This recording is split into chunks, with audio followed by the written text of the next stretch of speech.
Every morning, Daniel woke up 15 minutes before his alarm. Not because he was excited about school. No, it was the opposite. His body had trained itself to dread the day ahead, and that dread pulled him out of sleep. Like a hand yanking him from deep water.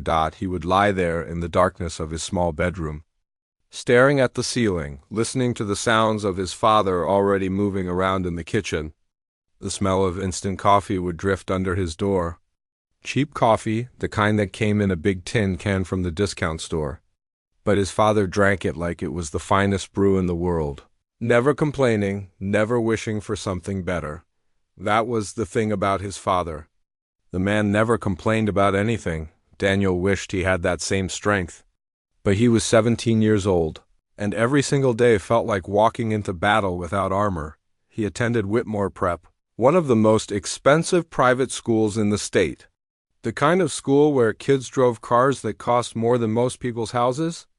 The kind of school where summer vacation meant trips to Europe or private islands. The kind of school where last names opened doors and money talked louder than grades ever could. And Daniel was there because of a scholarship.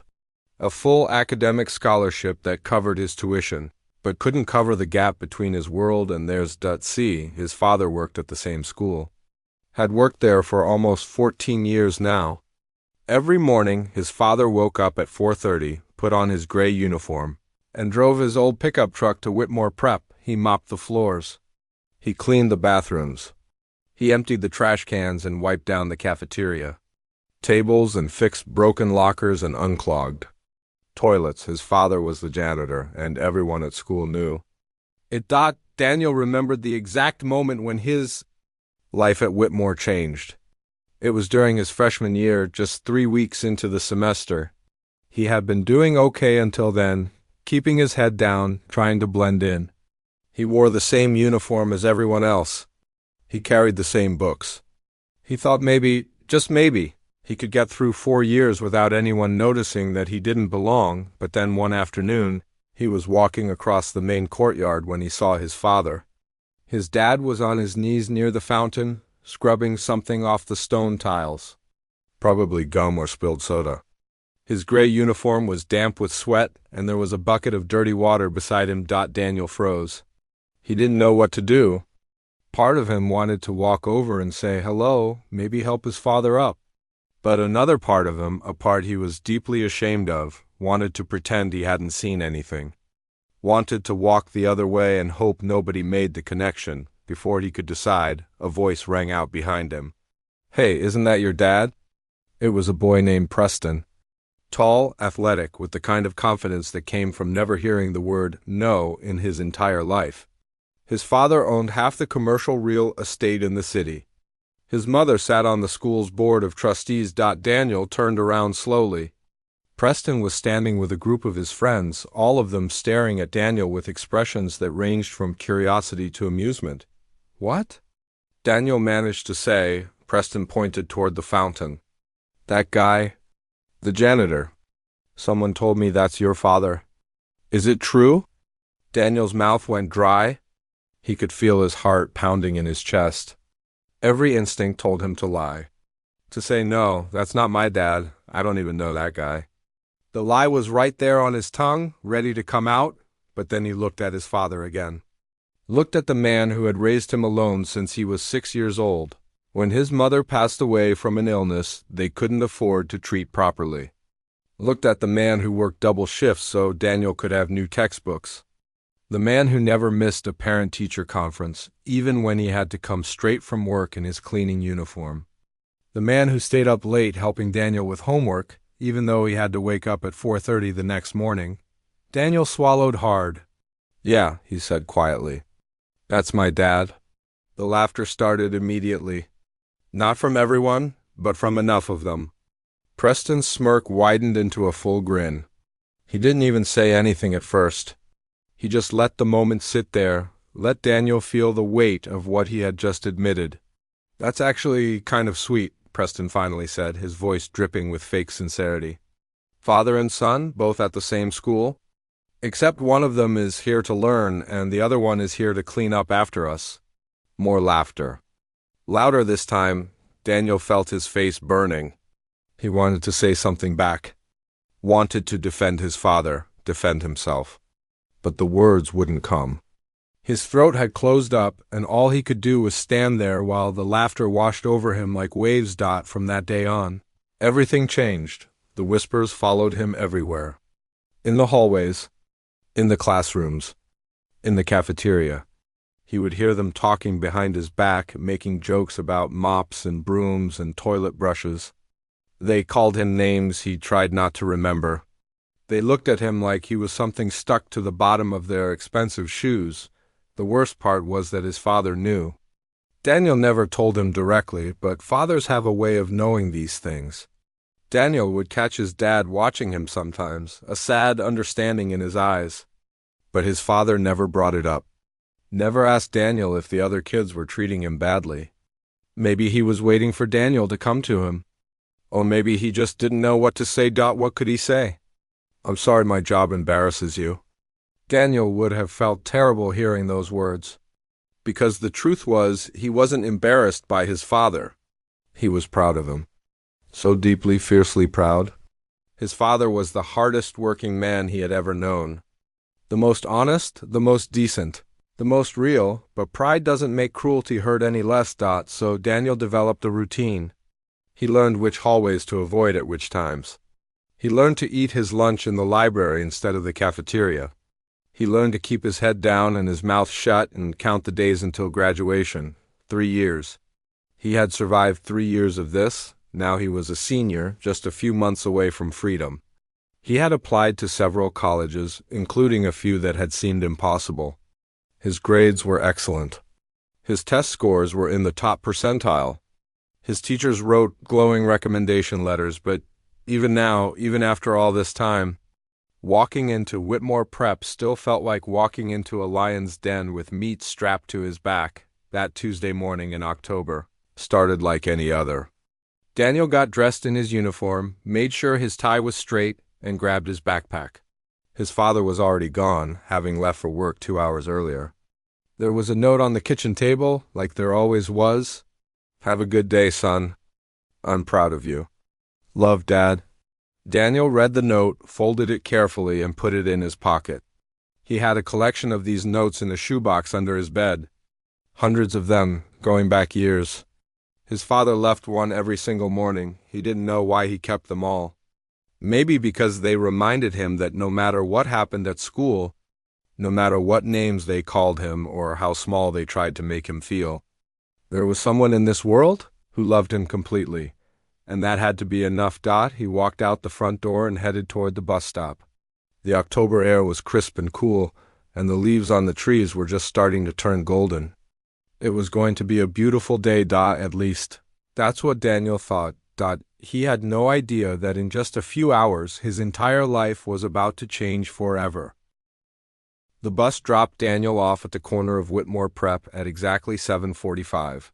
He had 15 minutes before the first bell, which was usually enough time to slip through the side entrance, grab what he needed from his locker, and disappear into his first class before anyone could bother him. But today, something felt different. There was a strange energy in the air as he walked through the front gates. Students were gathered in clusters, talking excitedly about something. Daniel caught fragments of conversation as he passed by. Something about a visitor, something about a donation. He didn't pay much attention. Rich people visited this school all the time. They came to write big checks and get their names on buildings. It had nothing to do with him. He made it to his locker without incident, and was just pulling out his chemistry textbook when he felt a presence behind him. That familiar prickle on the back of his neck. That sense of danger approaching. Well. Daniel closed his eyes for a moment, took a breath, and turned around. Preston was standing there with his usual crew. There was Gregory, whose family owned a chain of luxury hotels. There was Blake, whose father was some kind of hedge fund manager. And there was Colin, who didn't talk much but laughed at everything Preston said like it was the funniest thing in the world. "Morning, mop boy," Preston said with a grin. "Sleep well? Or were you up late helping Daddy practice his floor scrubbing techniques?" The others laughed. Of course they did. Daniel said nothing. He had learned a long time ago that responding only made things worse. The best strategy was to stay quiet, wait for them to get bored, and hope they moved on. Sometimes it worked. Sometimes it didn single quotes t dot today, it didn single quotes t dot Preston stepped closer, invading Daniel's personal space. He was a full head taller, and he used every inch of that height to look down at Daniel like he was examining something unpleasant. "You know what I heard?" Preston said, lowering his voice like he was sharing a secret. "I heard you actually applied to MIT, like the real MIT, Massachusetts Institute of Technology." Daniel felt his stomach drop. How did Preston know about that? He had kept his college applications completely private. He hadn't told anyone except his father and his guidance counselor. "Is it true?" Preston pressed. "Did you really apply there?" Daniel's jaw tightened. "Yeah, I did." Preston burst out laughing. Not a fake laugh this time, but a genuine one, like he had just heard the most ridiculous joke of his life. The others joined in immediately. "Oh man, that's good," Preston said, wiping his eyes. "That's really good. The janitor's kid thinks he's going to MIT. What's next? You gonna cure cancer? Become an astronaut?" "My grades are good enough," Daniel said quietly. He hated how small his voice sounded. "Your grades?" Preston repeated, still chuckling. "Buddy, let me explain something to you. Schools like MIT don't just look at grades. They look at who you are, where you come from, what your family can offer, legacy, connections, donations." He gestured vaguely around the hallway. "You think they're going to pick the son of a janitor over kids whose parents actually matter?" The words hit Daniel like a punch to the chest. Not because they were cruel, although they were, but because a small, terrible part of him had wondered the same thing. Late at night, when the doubt crept in, he had asked himself if he was crazy for even trying. If someone like him could ever really make it into a world like that? "You should stick to what you know," Preston continued, his voice turning cold. "Mops and buckets and cleaning up other people's messes. That's your future. Might as well accept it now." Daniel's hands were shaking. He could feel anger building inside him, hot and tight, pushing against his ribs. He wanted to say something. He wanted to shove Preston back and tell him he was wrong. But he knew how that would end. Preston's family practically owned this school. One complaint from him, and Daniel would be expelled. His scholarship would be gone. Everything his father had worked for would disappear. So he swallowed his pride. "Again, are you done?" Daniel asked flatly. Preston studied him for a moment, looking almost disappointed that Daniel wasn't fighting back. Then he shrugged and stepped away. "For now," he said. "But hey, when you get that rejection letter from MIT, make sure to show it to me. I could use a good laugh." They walked away, still chuckling among themselves. Daniel stood there for a long moment, gripping his textbook so hard his knuckles turned white. He could feel other students watching him, some with pity, some with second-hand embarrassment. None of them said anything. None of them ever did. He made it through his first 2 classes in a fog. His teachers' voices sounded distant, like they were speaking underwater. He took notes without really seeing what he was writing. His mind kept replaying the conversation at the locker, Preston's words echoing in his head. What your family can offer? Kids whose parents actually matter. By the time the mid-morning break arrived, Daniel felt hollowed out, empty. He needed air. He needed to get away from these hallways, these faces, this suffocating pressure. He slipped out the back door and walked toward the courtyard garden. It was a quiet spot, usually empty at this hour, a place where he could breathe without feeling watched. But as he rounded the corner, he stopped dead in his tracks. His father was there. His dad was kneeling near one of the flower beds, pulling weeds with his bare hands. His gray uniform was already stained with dirt and sweat. His shoulders were hunched forward, and Daniel could see the weariness in his posture, the kind of tiredness that comes from years of hard labor, day after day. Without rest, Daniel ducked behind a pillar before his father could see him. He watched from the shadows as his dad worked. Watched those hands, rough and calloused, carefully removing each weed so the flowers could grow properly. Watched him pause to wipe his forehead with the back of his arm, then keep going without complaint, and something cracked inside Daniel's chest. This was the man they mocked. This hard-working, quiet, decent man who had never hurt anyone in his life, who woke up before dawn and came home after dark, who gave everything he had so his son could have a chance at something better. This was the man Preston and his friends laughed about like he was nothing, like his work didn't matter, like his life didn't count. Daniel felt tears stinging his eyes, and he blinked them back furiously. He thought about going over there, thought about kneeling down beside his father and helping him pull those weeds, thought about telling him that he was sorry, so sorry, for every time he had walked the other way to avoid being seen together. But before he could move, voices approached from the other direction. It was Preston again. And this time he wasn't alone. He had gathered a bigger crowd, maybe 15 or 20 students. They were laughing about something as they entered the courtyard, and then Preston spotted Daniel's father. "Oh, perfect," Preston announced loudly. "Look who it is. Mop Man himself?" The group stopped near the flower bed. Daniel's father looked up, his face neutral but wary. He had heard insults before. He knew what was coming. "Hey, Mr. Janitor," Preston called out. "How's the weed pulling going?" "You missed a spot." Some of the students laughed. Others looked uncomfortable but said nothing. Daniel's father stood up slowly, brushing dirt from his knees. "Can I help you with something?" he asked calmly. "Yeah, actually," Preston said, that cruel smile spreading across his face. "I was just telling your son this morning that he applied to MIT. Can you believe that?" "MIT," he laughed and looked around at his audience. "I mean, no offense, but maybe you should have a talk with him.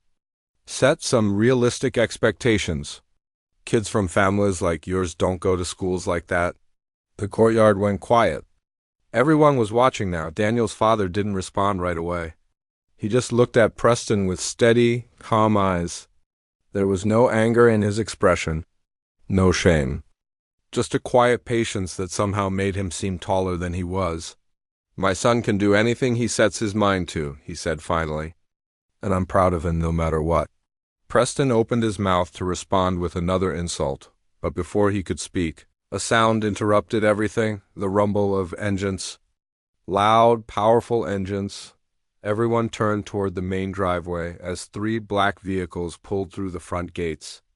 Not just any vehicles. A sleek, impossibly expensive sedan leading 2 massive SUVs. The kind of convoy you only saw in movies or on the news when someone truly important was arriving.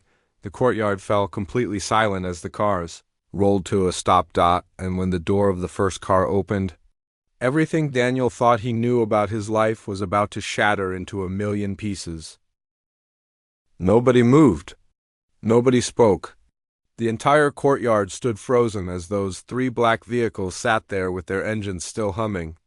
The windows were tinted so dark you couldn't see inside, and the cars themselves looked like they cost more than most houses in the city. Daniel stepped out from behind the pillar, his earlier hiding spot forgotten.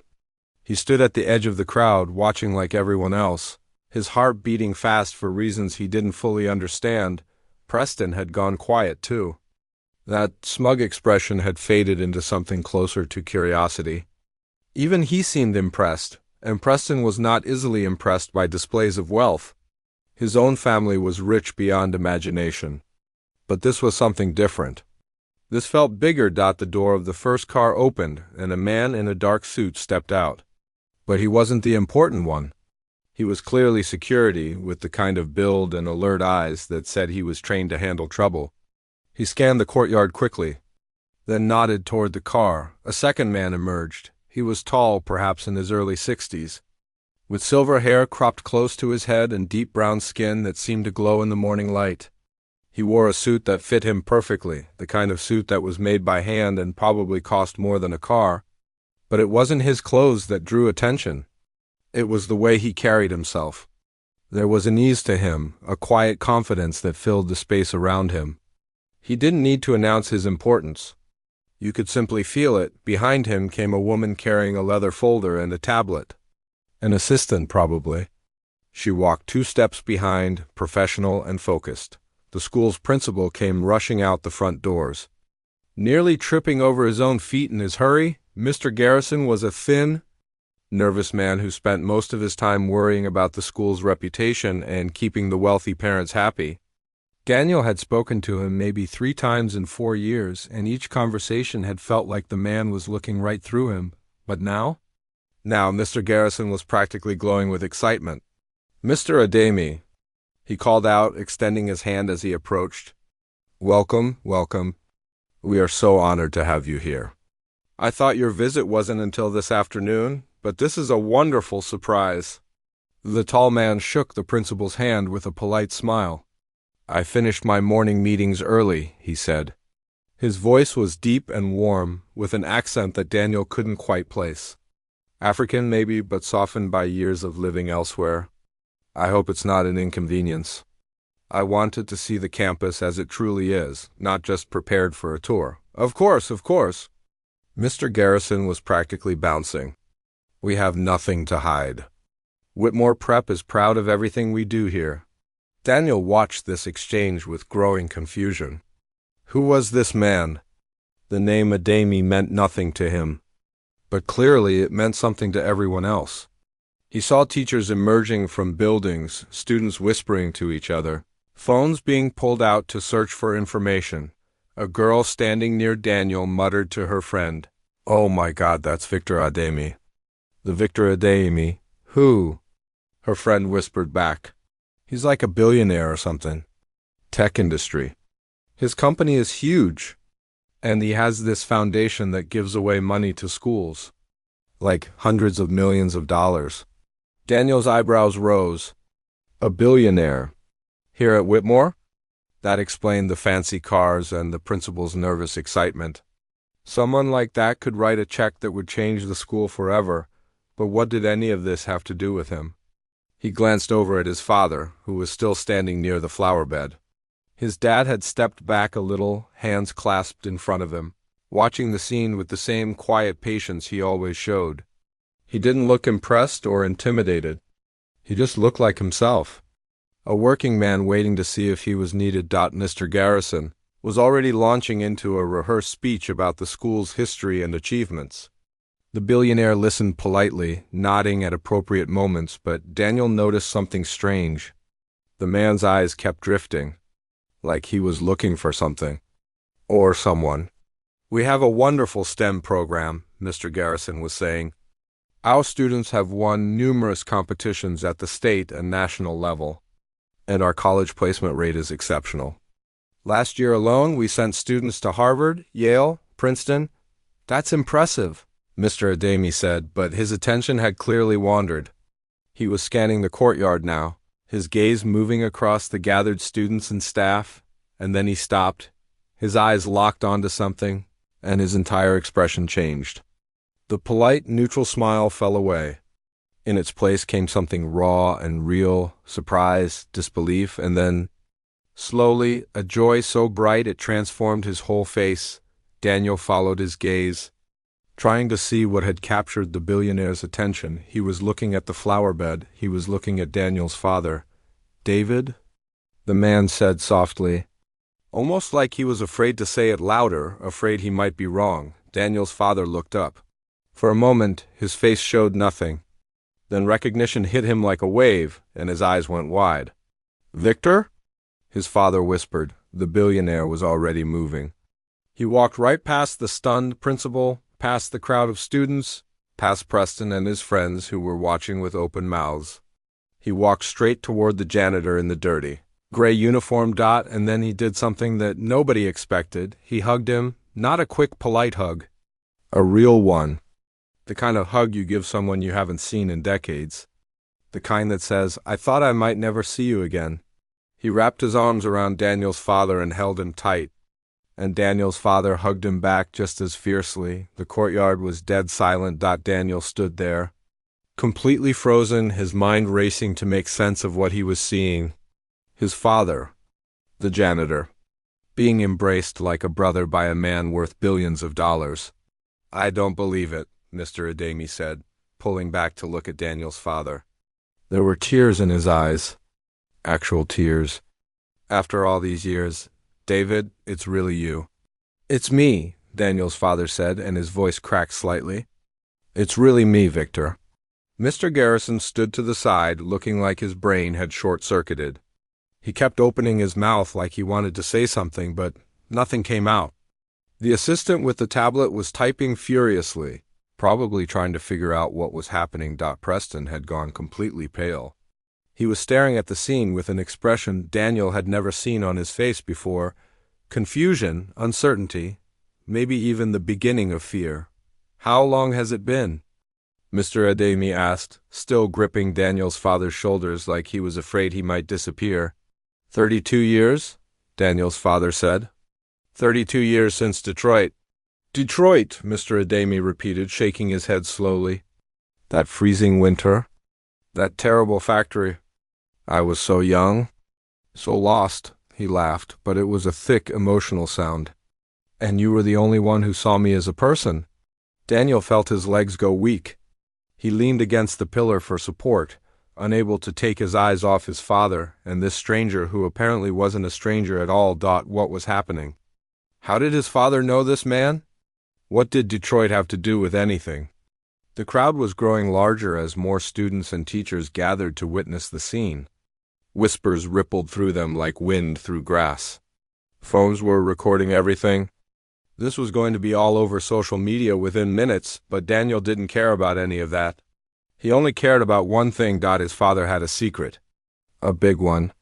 And somehow, in the next few minutes, Daniel had a feeling his entire understanding of who his father was would be turned upside down. Mr. Adami finally released his grip on Daniel's father and stepped back, wiping his eyes with no shame whatsoever.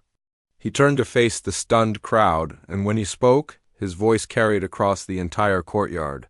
I came here today to see if this school deserved my foundation's support, he announced. I had no idea that the answer would be waiting for me in a flower bed. He looked back at Daniel's father with a smile full of warmth and history. But before we go any further, there is a story that needs to be told. A story about kindness, about sacrifice, and about the man who changed my life forever. He paused, and his eyes scanned the crowd until they found Preston. Then they found Daniel, and something flickered in his expression. Recognition of a different kind. I think, Mr. Adami said quietly, it's time everyone here learned the truth. The courtyard had become a stage, and everyone in it was an audience. Students, teachers, even the security guards from the black SUVs stood watching as the billionaire prepared to speak. The only sounds were the distant hum of traffic and the rustle of autumn leaves in the breeze. Mr. Adami turned to face the crowd fully. His eyes moved slowly across the faces gathered before him, and there was something in his expression that demanded silence. Not anger. Not arrogance. Just the quiet authority of a man who had earned the right to be heard. 32 years ago, he began. I was nobody. He let those words hang in the air for a moment. I know that might be hard for some of you to believe. You look at me now and you see the cars, the suit, the security team. You see a name that shows up in magazines and on television. But 32 years ago, I was a 23-year-old kid fresh off a plane from Nigeria, with $40 in my pocket and not a single friend in America. Daniel watched his father's face as Mr. Adami spoke. His dad was staring at the ground, his expression unreadable. But Daniel could see his hands trembling slightly at his sides. I ended up in Detroit, Mr. Adami continued. It was the middle of winter, and I had never experienced cold like that in my life. I didn't have a proper coat. I didn't have boots. I barely had enough money for food. But I had a dream. I wanted to build something, create something. I had ideas in my head for technology that I believed could change the world. He paused and shook his head with a small, sad smile. Nobody cared about my ideas. Nobody wanted to hear what some skinny African kid had to say. I applied for dozens of jobs and got rejected from all of them. The only place that would hire me was a factory on the outskirts of the city, a metal processing plant. Dangerous work, terrible conditions, but they didn't care where I came from as long as I showed up and did what I was told. Daniel noticed that the crowd had grown even larger. Word had spread through the school, and now it seemed like half the student body was gathered in the courtyard. Even some of the kitchen staff and maintenance workers had drifted over to listen. "I worked the night shift," Mr. Ademi said. 12 hours, from 6 in the evening until 6 in the morning. The pay was barely enough to cover my rent in a room I shared with 3 other men. I ate 1 meal a day to save money. I was exhausted all the time, lonely all the time, and I started to wonder if I had made a terrible mistake coming to this country. He turned to look at Daniel's father, and his voice softened, and then I met David. Daniel's father finally looked up. Their eyes met, and something passed between them. A shared memory, a connection that had survived 3 decades of separation. "David worked at the same factory," Mr. Ademi said, turning back to the crowd. "He was a few years older than me, already married, with a baby on the way. He worked the same brutal shift, doing the same backbreaking labor. But from the very first night, he was different from everyone else." He took a breath before continuing. "The other workers didn't like me. I was foreign. I spoke with an accent. I didn't understand their jokes or their culture. Some of them were openly hostile. They would hide my tools, give me the most dangerous assignments, make my shifts even harder than they needed to be. I kept my head down and tried to survive, but it was wearing me down." Daniel felt a knot forming in his throat. He had never heard any of this. His father had never talked about his life before Daniel was born. There were no photos from those years, no stories shared at the dinner table. It was like his father's past had been locked away somewhere Daniel couldn't reach. "One night," Mr. Ademi said, "I was sitting alone during our meal break. I had no food because I had run out of money 3 days before payday. I was just sitting there, trying not to think about how hungry I was. And David walked over and sat down next to me." He smiled at the memory. He didn't say anything at first. He just opened his lunchbox, took out half of his sandwich, and put it in front of me. When I tried to refuse, he said, "Eat, you can't work hungry." And we're not strangers anymore. A few people in the crowd exchanged glances. Daniel saw one of the teachers wiping her eyes. "That was the beginning," Mr. Ademi said. "From that night on, David shared his meals with me. He taught me things I didn't know about living in America. How to open a bank account. How to navigate the bus system. How to talk to landlords without getting cheated. He spent his precious free time helping me improve my English. He never asked for anything in return. He just gave." Daniel looked at his father again. The man who had raised him alone, who had worked thankless jobs his entire life, who had never once mentioned any of this. The man Preston and his friends had mocked as worthless. "After about a year," Mr. Ademi continued, "I finally had enough saved to leave the factory and pursue my real dream. I had been working on designs for a new kind of computer chip in my spare time. Nothing fancy, just sketches and calculations in a cheap notebook. I believed in my idea, but I needed money to turn it into something real. I went to every bank, every investor, anyone who might listen. They all turned me away." His voice grew heavier. "I was ready to give up. I thought maybe everyone was right. Maybe I was foolish to think someone like me could succeed. I went to David and told him I was going back to Nigeria. I had failed." He stopped and took a long breath. "And David did something I will never forget as long as I live." The courtyard was completely silent. Even the wind seemed to have stopped. He went home that night and came back the next morning with an envelope. Inside was $3,200. His entire savings. Every penny he and his wife had put away for their future, for their baby, for emergencies. He put that envelope in my hands and told me to follow my dream. A gasp rippled through the crowd. Daniel felt the ground shift beneath his feet. "I told him I couldn't take it," Mr. Ademi said. "I told him it was too much, that I might fail, that he might never see that money again." And do you know what he said? He turned to face Daniel's father directly. He said, "I believe in you. And even if you fail, at least you tried. That money is not a loan. It's an investment." Not in your business, but in you. Someday, when you make it, just do the same for someone else. Tears were streaming down Mr. Adami's face now. He didn't try to hide them. I took that money. I left Detroit. I moved to California and spent the next 2 years living in my car, working odd jobs, and building my prototype.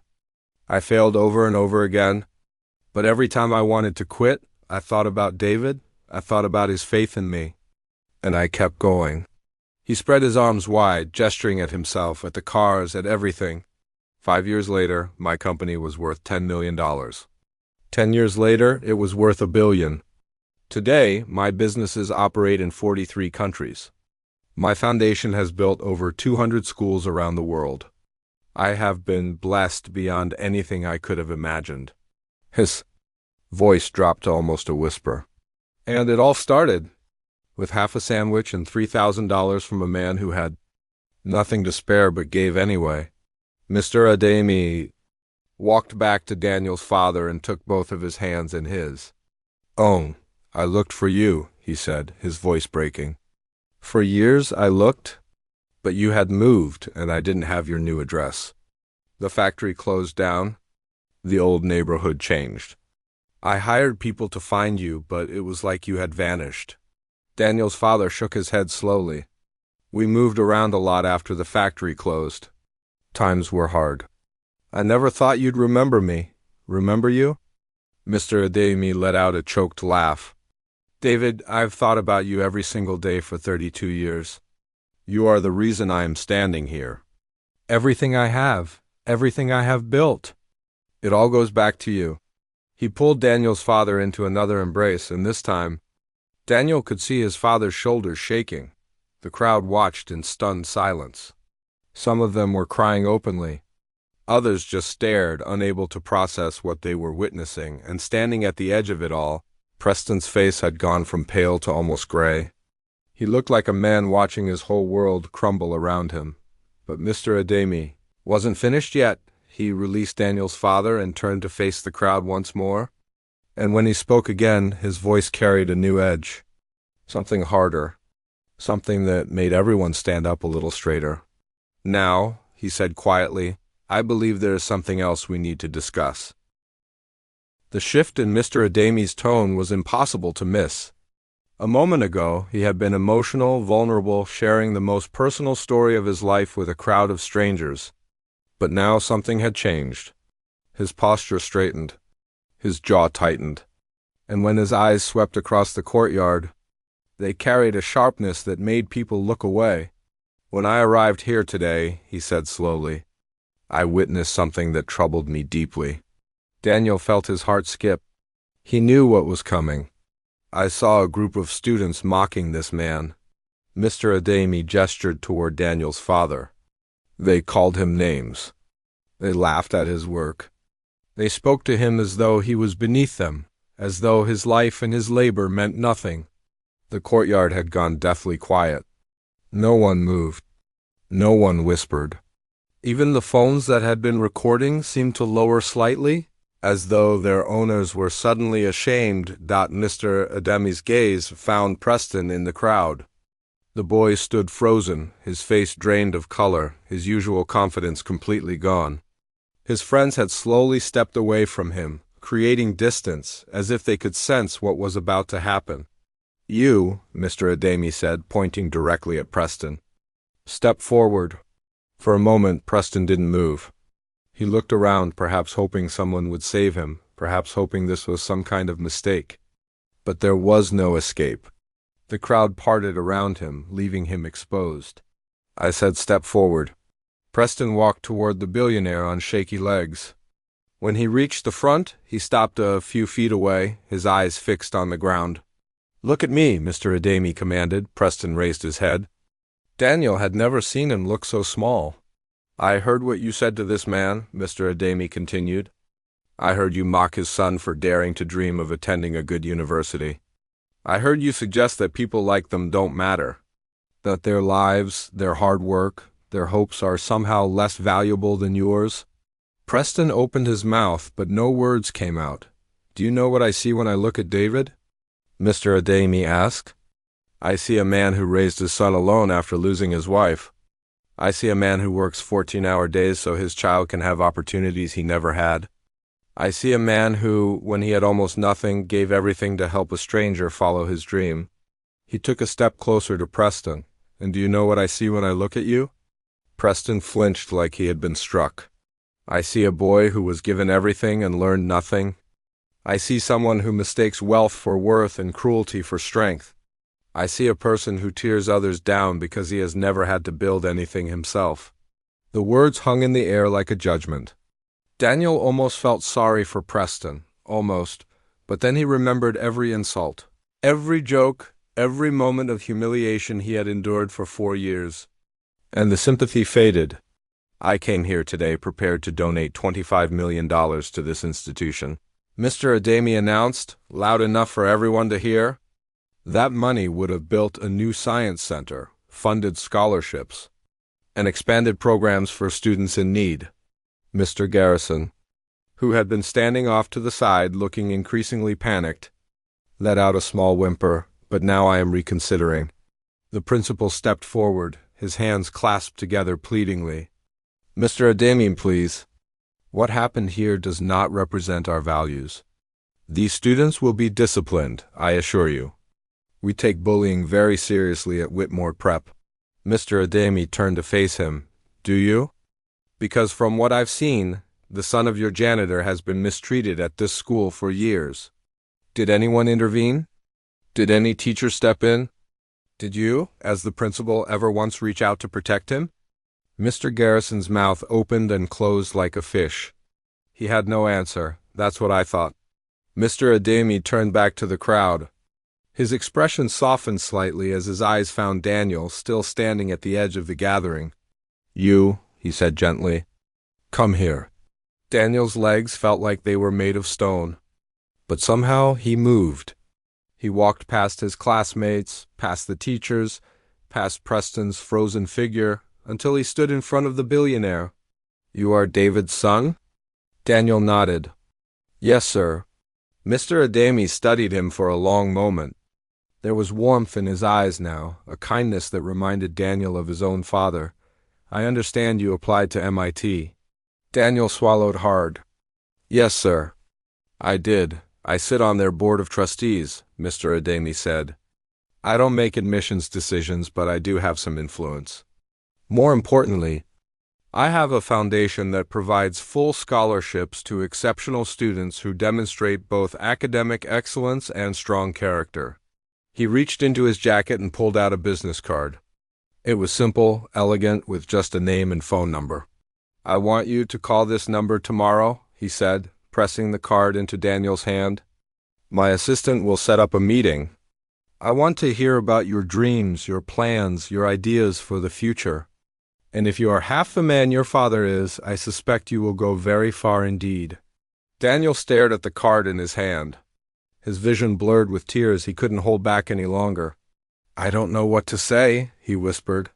You don't have to say anything. Mr. Adami placed a hand on his shoulder. Your father invested in my future when I had nothing. It would be my honor to do the same for you. He turned to face Daniel's father, who had been watching the whole scene with tears streaming silently down his weathered cheeks. David, I tried to pay you back once. I sent people looking for you with a check for $1 million. But I could never find you. Daniel's father shook his head. I never wanted money, Victor. I just wanted you to succeed. I know. Mr. Adami smiled through his own tears. That's exactly why you deserve it. But since you won't take money for yourself, perhaps you'll allow me to invest in your son the way you invested in me. He turned to face Mr. Garrison one final time. I will make my donation, he announced. But with conditions. This school will establish a program to address bullying. Every student will participate. And from now on, every staff member at this institution, from the teachers to the janitors to the cafeteria workers, will be treated with dignity and respect. If I hear of any incidents like what I witnessed today, I will personally ensure that my foundation never supports this school again. Mr. Garrison nodded frantically. Of course, of course. Whatever you say, Mr. Adami. The billionaire looked around the courtyard one last time. His eyes lingered on Preston, who still stood with his head bowed. "Young man," he said quietly, "I hope you learned something from today. Wealth means nothing if you don't have character. And character is built not by what you have, but by how you treat those who have less. Remember that." Preston nodded without speaking. For the first time in 4 years, Daniel saw something real in his eyes. Not cruelty. Not arrogance.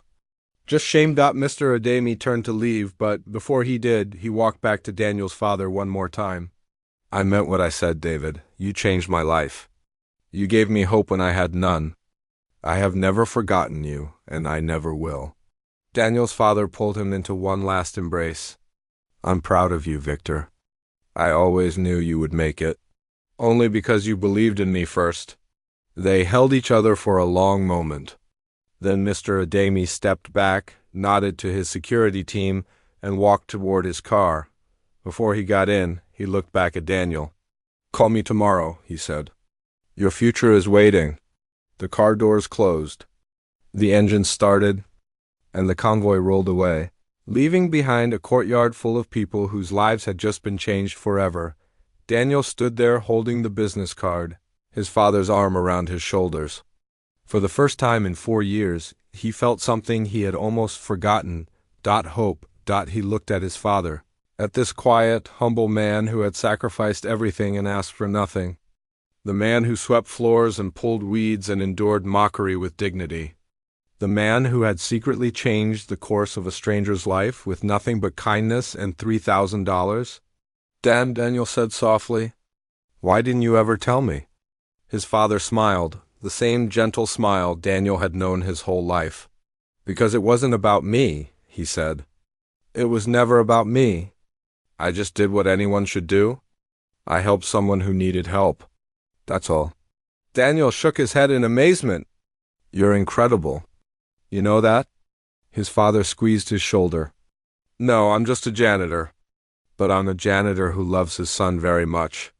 They stood together in the courtyard as the crowd slowly dispersed around them. The whispers had changed now. Instead of mockery, there was respect. Instead of cruelty, there was wonder. And Daniel understood, something he would carry with him for the rest of his life. True greatness has nothing to do with money or status or power. True greatness is found in the quiet moments when no one is watching. In the half sandwich shared with a hungry stranger. In the savings given to a dreamer with nothing but hope. In the daily notes left on a kitchen table that say, "I'm proud of you." His father had been great all along. It just took the rest of the world a little longer to see it.